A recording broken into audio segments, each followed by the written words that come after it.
So if there is a lot of freeze in the system, right, then what the body, as soon as you see authority figures, the body goes straight into that freeze mode, right? So whether it's teachers, whether it's officials at work, right? People freeze when bosses, you have one-on-ones with the boss, for example. Women freeze in the birth rooms because you see that OB, you see that nurse as authority figures. So even with this obstetric violence in the birth room, women freeze. This is why it is so hard, and it triggers me so much. And I mean, you know this more than anybody else.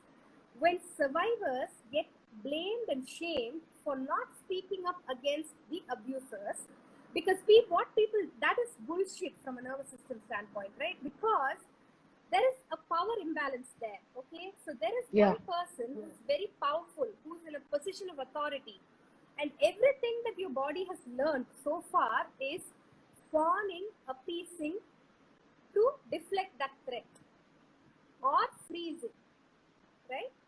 So that's called immobilization, right? Like when there is no escape, you immobilize, you freeze. This is why it is so hard for survivors to actually find their voice and voice it out. And when they do, they get shamed. As if it's so. This whole idea of